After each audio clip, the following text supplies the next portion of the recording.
Muy bien, hermanos, hemos venido aprendiendo acerca de la carta que escribió Pablo a los Efesios durante ya bastante tiempo. Hemos venido aprendiendo y demás. Y permítanme el día de hoy hacer una recapitulación rápida acerca del capítulo 4 y 5 para ir introduciendo al mensaje del día de hoy, que lleva por título La verdadera batalla. En el capítulo 4 y 5 podemos ver donde Pablo le dice a la iglesia que estaba en Éfeso que sean renovados en la actitud de la mente. Y para eso hace una comparación entre cómo estaban antes ellos, cómo era su vieja naturaleza y cómo es la nueva naturaleza. Esa nueva humanidad de la cual él les estaba diciendo que habían sido sacados, que estaban antes en una vieja humanidad y que ahora tenían una nueva humanidad. Y para eso hace ciertas comparaciones. Por ejemplo, les dice: quítense el viejo ropaje y pónganse el nuevo ropaje. Antes mentían, ahora digan la verdad, no mientan. Antes pasaban en enojo, ahora estén llenos de paz. Antes robaban, ahora sean generosos. Antes andaban en chisme, ahora tengan palabras de ánimo para sus hermanos y sus hermanas en Éfeso.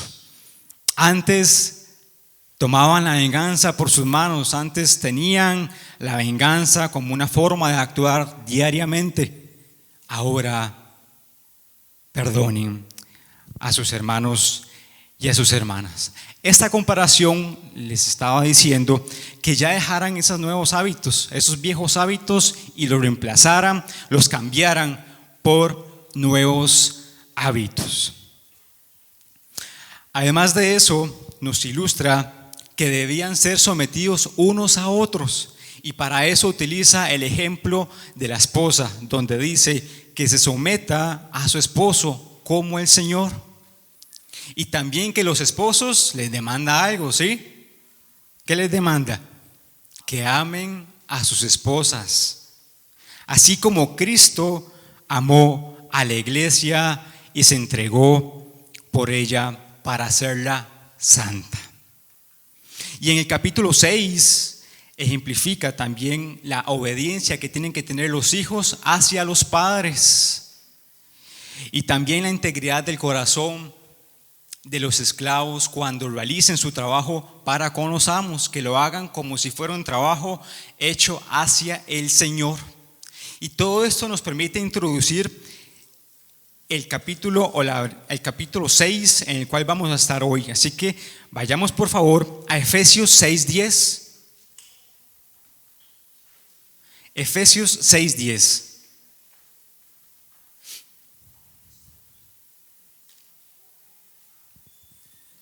¿Llegamos ahí?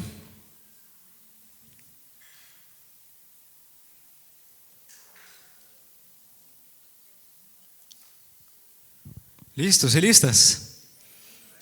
En Efesios 6:10 nos dice: por último,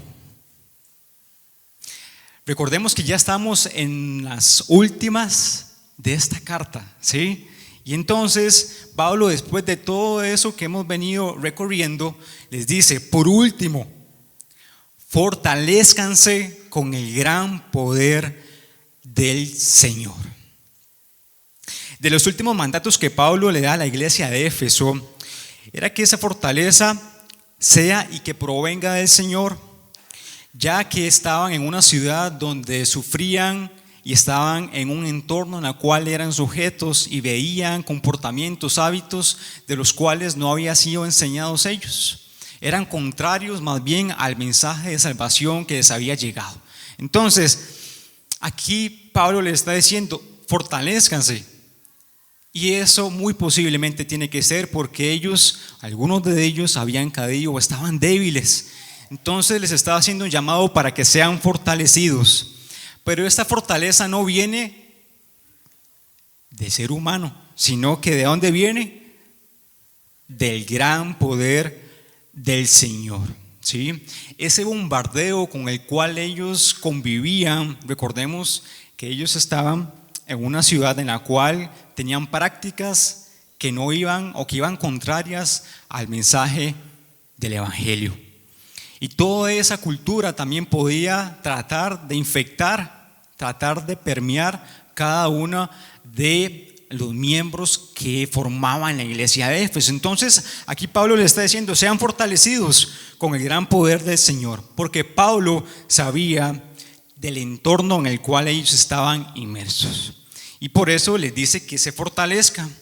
Ahora, nuestra vida como cristianos radica en la dependencia de Dios, ¿cierto? Si nos alejamos y tratamos de hacer nuestras cosas o de fortalecernos en medio del entorno en el cual estamos, adivinen qué nos va a suceder. Vamos a flaquear, vamos a desmallecer, vamos a fallecer. Entonces, por eso acá es importante que tengamos presente que esa fortaleza, y en los momentos de mayor prueba, seamos fortalecidos con el gran poder del Señor. Cualquier otra fuerza que tratemos no va a ser comparable ni tan siquiera con el gran poder del Señor. En Efesios 6, del 11 al 12, dice: pónganse toda la armadura de Dios para que puedan hacer frente a las artimañas del diablo. Acá Pablo les está diciendo que esa armadura que ellos necesitaban ponerse era una armadura especial. Y aquí les está hablando de una forma metafórica. No les está diciendo vayan y se ponen una armadura y van ustedes día con día a ir a la batalla, de la cual nos habla por acá. Entonces, esa armadura de Dios para que puedan hacer frente a las artimañas del enemigo. Porque nuestra lucha no es contra seres humanos, sino contra poderes, autoridades, contra potestades que dominan este mundo de tinieblas, contra fuerzas espirituales malignas en las regiones celestiales. Para la iglesia de Éfeso era común escuchar sobre guerras y todo lo que éstas involucran, porque ellos vivían en un entorno en el cual eran constantes las guerras, donde había un grupo que trataba de llegar hasta otro territorio o tenían diferencias y trataban de dominar al otro grupo mediante guerras. Entonces Pablo les dice: ya que están en un entorno donde ustedes viven de forma constante eso de las guerras, entonces vean que tienen que ponerse una armadura. Pero esta armadura no es para que anden luchando contra las personas, porque ellos posiblemente, claro, decían: ahora tengo que agarrar, ¿verdad?, toda la armadura que ya vamos a ver más adelante, y esa armadura voy a tener que agarrarla, pero contra las personas. Y aquí Pablo les dice: no se equivoquen, esa guerra no es contra las personas, no es contra las personas, sino contra las artimañas del diablo. En la Reina Valera 1960 se nos habla también de una enseñanza. Y ustedes dirán: bueno, ¿qué es una artimaña? ¿Qué es una acechanza? ¿Alguno de ustedes ha visto algún programa de Animal Planet o de Nat Geo o ese tipo de cosas donde dan acerca de los animales como leones, leopardos y todo ese tipo de animales, ¿sí? Y vemos cuál es la posición, cuál es la postura que tiene el animal antes de cazar, ¿verdad? Así como sigiloso, como que está agachado, como escondido entre los pastizales y demás, ¿sí? Entonces lo podemos definir como cuando un animal salvaje está cauteloso, está sigiloso y luego se lanza de forma inesperada y sorpresiva sobre su presa. Así que Pablo les está diciendo: tengan cuidado, ojo, ¿sí? Para que puedan hacer frente a las artimañas del diablo necesitan estar armados, y no armados con la armadura que ellos ya conocían, ¿verdad?, que se les era familiar, sino más bien con la armadura de Dios. Esta lucha es producto de esa nueva humanidad para los para la iglesia de Efesios. Él les está diciendo esto, que ahora tienen que luchar, porque antes veíamos en Efesios 2:1 que cuando ellos estaban muertos en delitos y pecados conforme a los poderes del mundo, no tenían esa lucha, ¿verdad? Porque eran parte del sistema. Pero ahora que tienen una nueva humanidad, les está diciendo, ya ahora tienen que enfrentarse contra las artimañas del diablo. Ya se pasaron de bando, por decirlo de una forma más sencilla. Eso está en Efesios 2:1. Porque se conducían bajo el gobierno de las tinieblas. Pero ahora son del otro gobierno. Ahora están en el otro bando. Y por ende necesitan estar fortalecidos y utilizar toda la armadura de Dios. Esta armadura no quiere decir o no significa que sea nada más para el momento de la batalla, sino que es una armadura de la cual tienen que estar usándola de forma diaria, de forma constante, todos los días, hasta el último momento de su vida. Si creemos que nuestra lucha es contra las personas, estamos equivocados de batalla. Pablo los orienta y les dice quién es el oponente real. Y hoy en día esto nos aplica también a nosotros, ¿cierto? Nuestra lucha no es contra las personas. Un cristiano que no tiene conflictos es un cristiano que ha retrocedido. Ahora aquí les planteo, y no me respondan, respóndanle ustedes internamente. Si estás teniendo conflicto por ser cristiano, por ser del otro bando, por ser de esa nueva humanidad, ¿estás teniendo conflicto o no? Porque si no estás teniendo conflicto, significa que eres un cristiano que ha retrocedido en la batalla y que ha dejado su puesto en las primeras filas del servicio, que ya no está pendiente, sino que está muerto. Aunque tenga esa nueva humanidad, ha muerto. Entonces aquí nos está llamando a que si no tenemos conflicto, realmente estamos viendo qué clase de cristianos estamos siendo. En Efesios 2, del 1 al 2, leo para ustedes.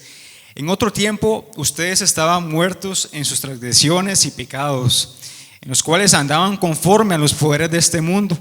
Se conducían según el que gobierna las tinieblas, según el espíritu que ahora ejerce su poder en los que viven en la desobediencia.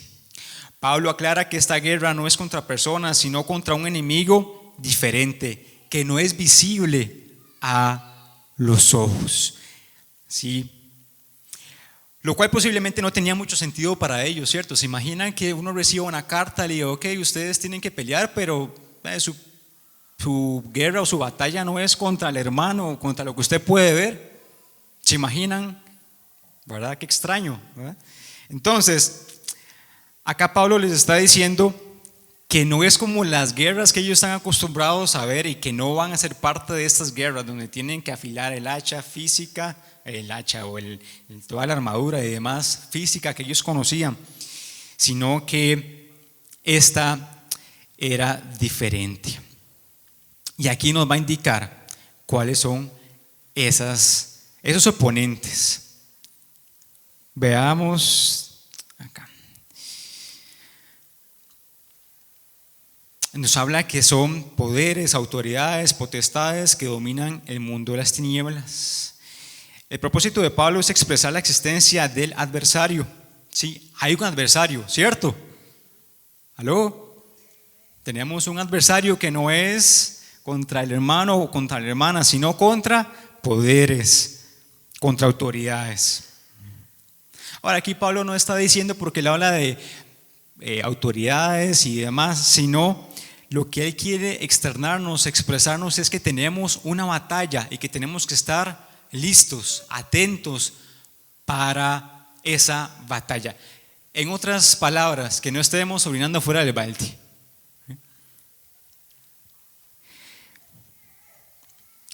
Aquí es importante también mencionar que el acudir a Dios, que es nuestra fuente poderosa de confianza, que es nuestro protector y que nos da la victoria total. Veamos en Santiago 4:7. Vayamos ahí por favor a Santiago 4:7. Rápidamente a Santiago 4:7.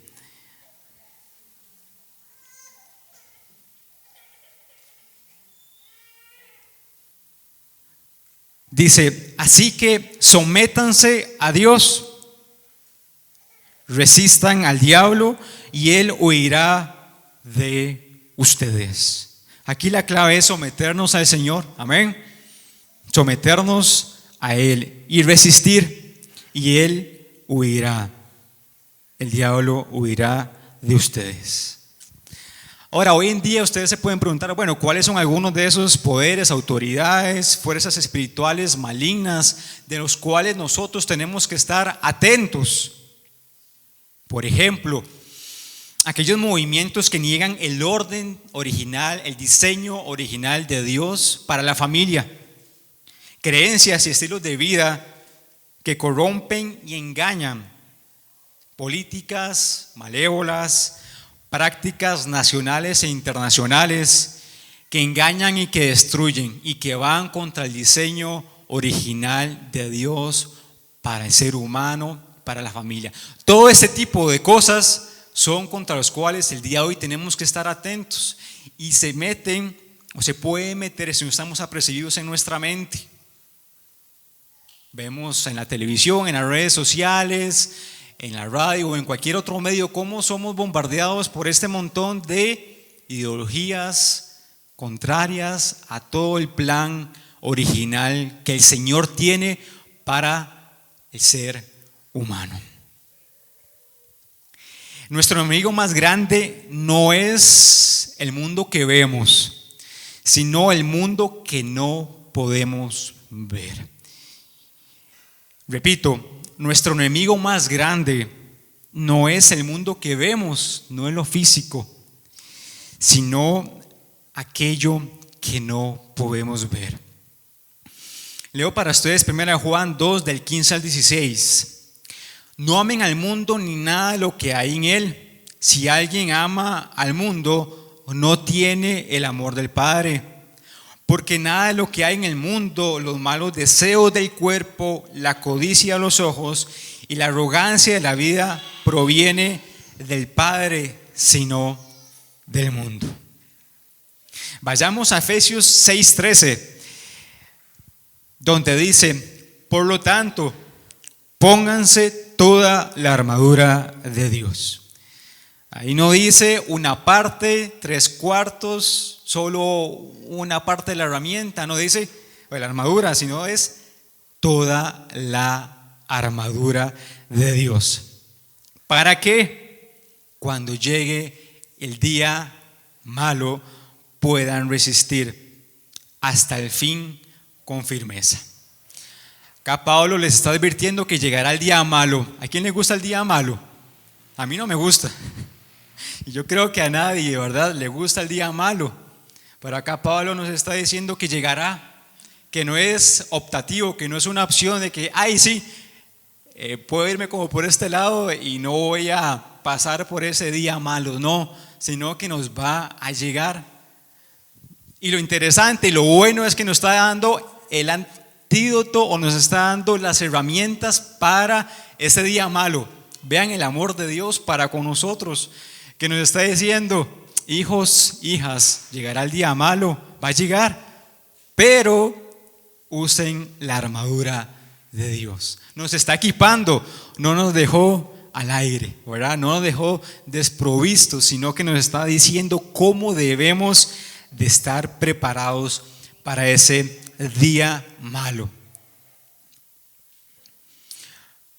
Pablo les estaba advirtiendo de ese día y que tendrán que luchar, pero ya vimos que esa lucha no es contra personas, sino contra fuerzas, potestades, autoridades que dominan el mundo. Les estaba advirtiendo que estuvieran preparados. Es como, yo estoy viendo más hacia adelante y vendrá el día malo, así que les advierto que se equipen de la forma correcta. porque de lo contrario, si no se arman con el equipo correcto, cuando llegue ese momento, adivinen qué va a pasar. A medida que los creyentes crecemos y nos hacemos más fuertes, lo mismo sucede con los ataques del diablo. A medida que el Señor otorga dominio sobre ciertas tentaciones y debilidades, el diablo se dispone a atacar en otras áreas. Echen el cassette o el disco hacia atrás y recuerden cuando ustedes estaban comenzando en los caminos del Señor, que sus tentaciones, sus debilidades al día de hoy muy posiblemente ya han cambiado. Ya antes algo que les parecía difícil de evadir o que le llamaba a la tentación, ya hoy en día lo ven como algo pasado, ¿cierto? Ya hoy en día las luchas son diferentes, ya han ido avanzando, ya han ido progresando en la madurez, y eso nos ha permitido poder enfrentar ahora otras batallas, otras tentaciones que antes ni idea. Eso es producto de que hemos ido avanzando, de que hemos ido madurando en el poder del Señor y gracias a su Espíritu Santo. Ahora ustedes se preguntan, bueno, hemos venido hablando de cuáles son de la armadura y la armadura. Y la armadura, cierto que tiene varios equipamientos, varios elementos, ¿sí? Entonces vamos a ver cuáles son esos elementos. En Efesios 6, del 14 al 17, dice: manténganse firmes, ceñidos con el cinturón de la verdad, protegidos por la coraza de la justicia y calzados con la disposición de proclamar el evangelio de la paz. Además de todo esto, tomen el escudo de la fe, con el cual pueden apagar todas las flechas encendidas del maligno. Tomen el casco de la salvación y la espada del Espíritu, que es la palabra de Dios.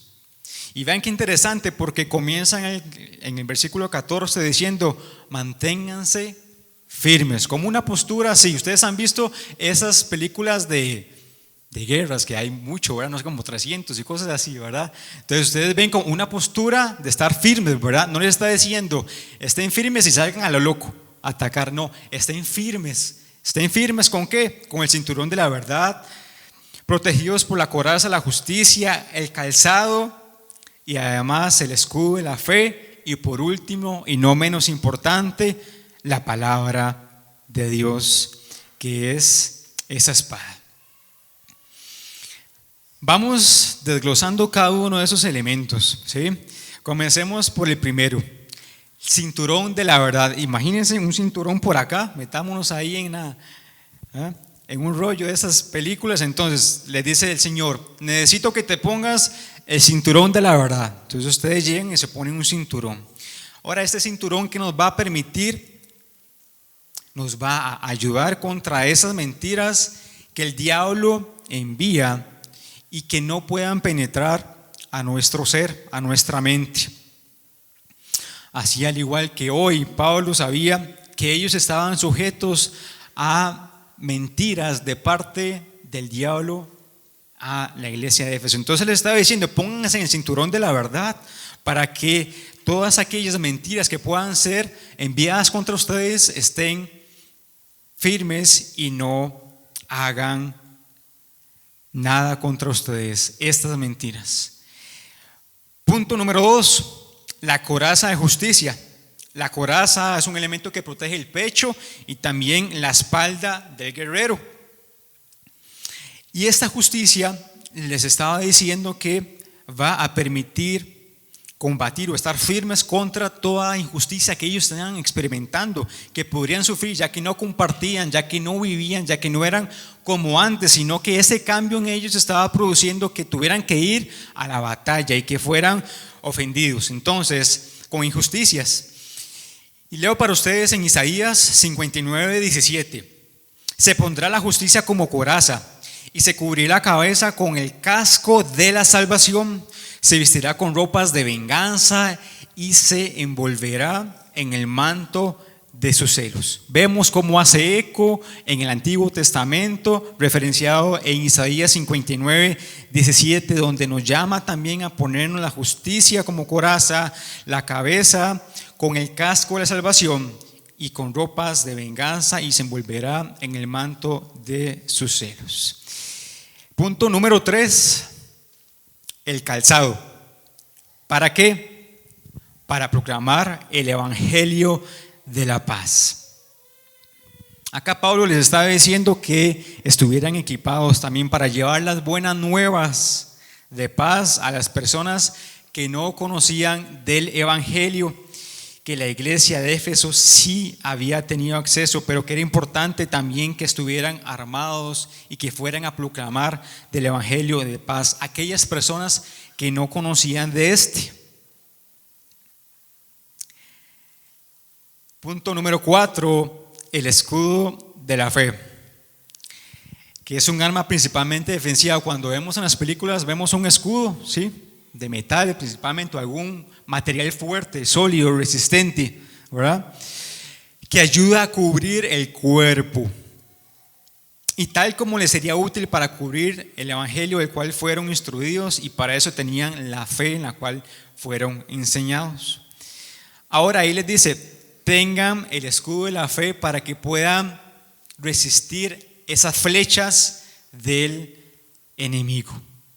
Pablo sabía que la iglesia estaba en un entorno contrario a la enseñanza, que eran tiempos difíciles. Y hoy en día les pregunto, amados y amadas, vivimos en un tiempo similar, ¿cierto?, donde el entorno no es nada alentador, donde día con día surgen nuevas ideas, movimientos extraños a lo que el Señor tiene diseñado para su pueblo, para el ser humano.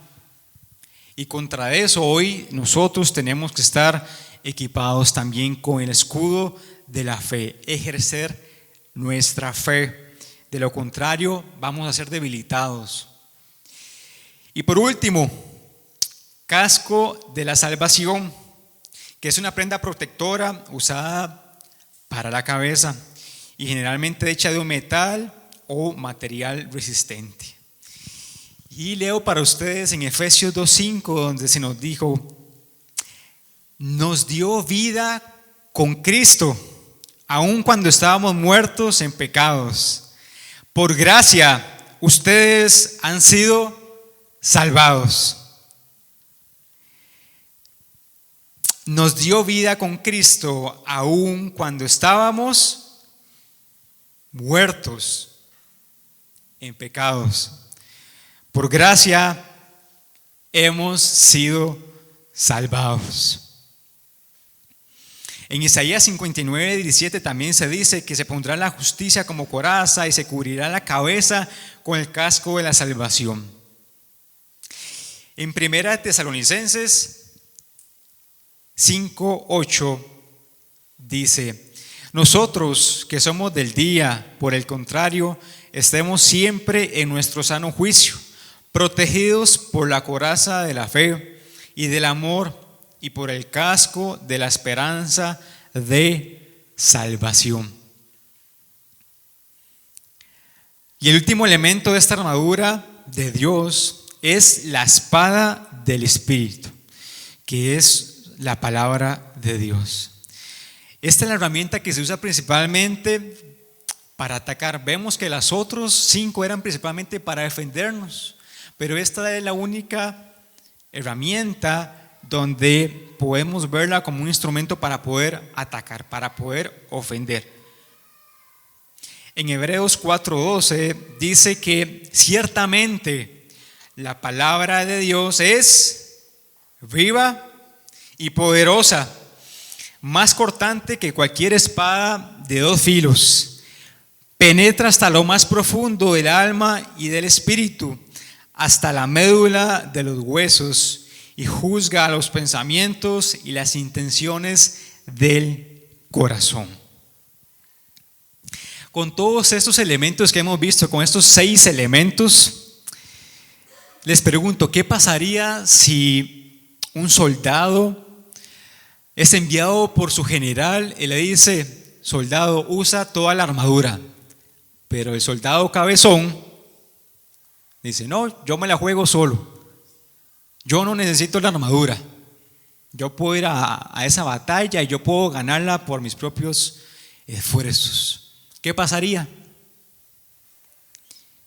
Y les pregunto, ¿estamos hoy en día usando la armadura completa, amados y amadas? ¿O estamos dejando de lado algunos elementos y estamos usando algunos cuantos? O peor aún, no sabemos que Dios nos dejó una armadura para equiparnos. Y por el contrario, está en el olvido. No la estamos usando.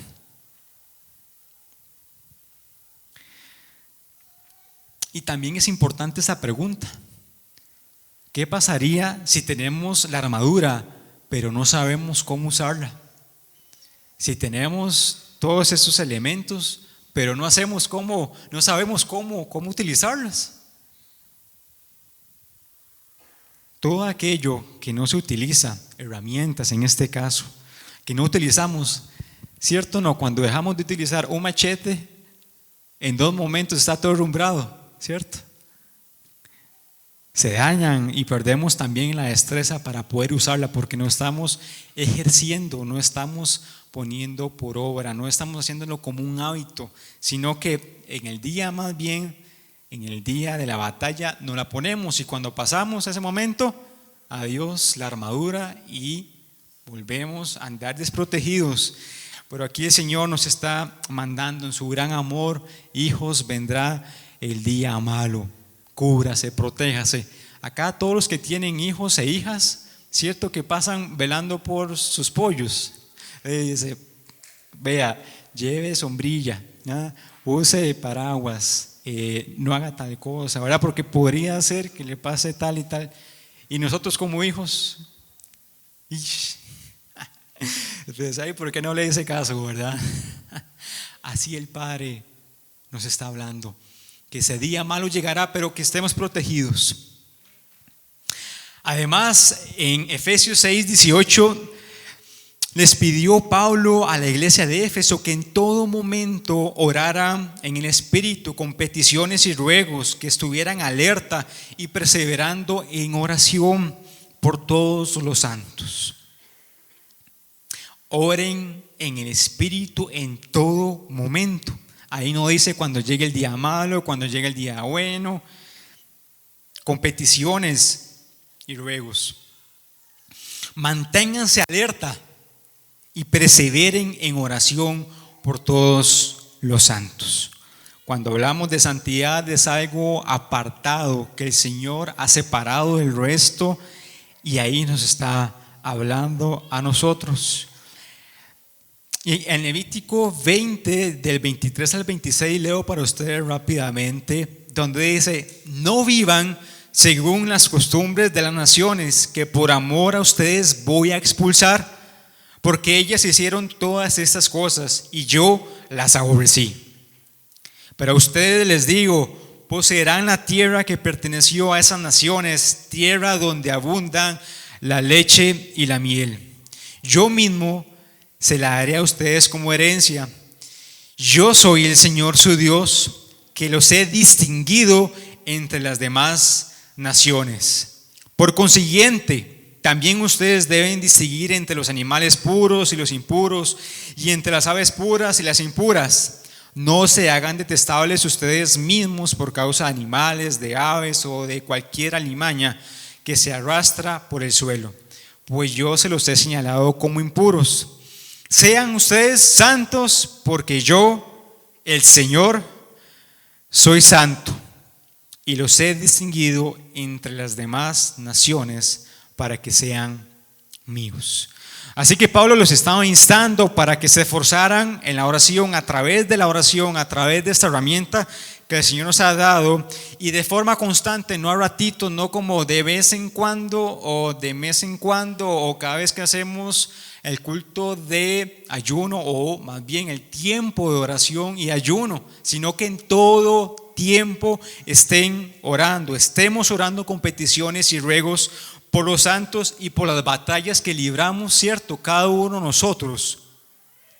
Y Pablo finaliza diciendo en Efesios 6, del 19 al 20, oren también por mí, para que cuando hable Dios me dé las palabras para dar a conocer con valor el misterio del Evangelio, por el cual soy embajador en cadenas. Oren para que lo proclame valerosamente como debo hacerlos. Recordemos que en Efesios 3 al 8, Pablo ya había dicho que aunque él era el más insignificante de todos los santos, recibió la gracia de predicar a las naciones las incalculables riquezas de Cristo. Así que nos dice, por favor, oren por mí, para que cuando vaya a ejercer ese ministerio, incluyendo el momento que estaba en la cárcel, en todo momento, fuera animado para que pudiera llevar a cabo su ministerio. Y así hoy en día nosotros debemos estar orando por cada uno de nosotros. Aquí cada uno de nosotros tiene sus diferentes batallas, ¿cierto?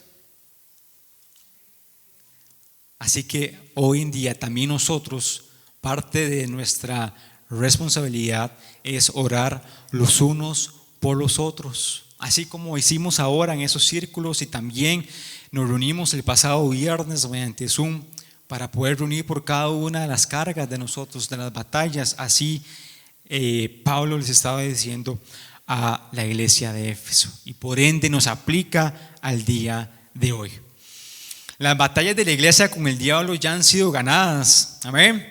En su crucifixión y resurrección, Jesús destruyó al diablo y su poder de pecado y muerte.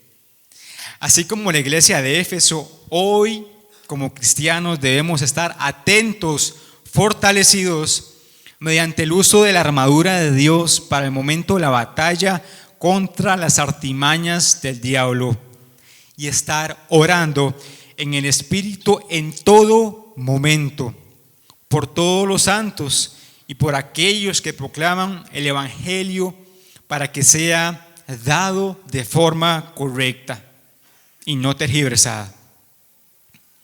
Y ya para cerrar, tengo por acá 3 conclusiones. La primera de ellas es que la fuerza para la batalla proviene del Señor, amados y amadas. La apropiación de la fuerza es mediante la oración, conocimiento de y obediencia a la palabra y fe en las promesas de Dios, y también el Espíritu Santo que el Señor nos dejó. Punto número 2, usar toda la armadura de Dios de forma correcta.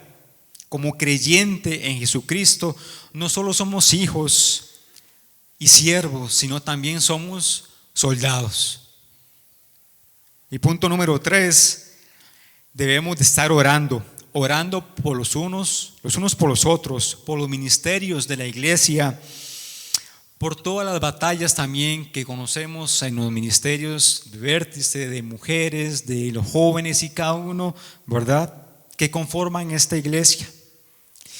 Y hermanos y hermanas también en la fe, para que permanezcan alertas, para que estén atentos y firmes en sus batallas diarias. Amén. Los invito para que nos pongamos de pie, por favor.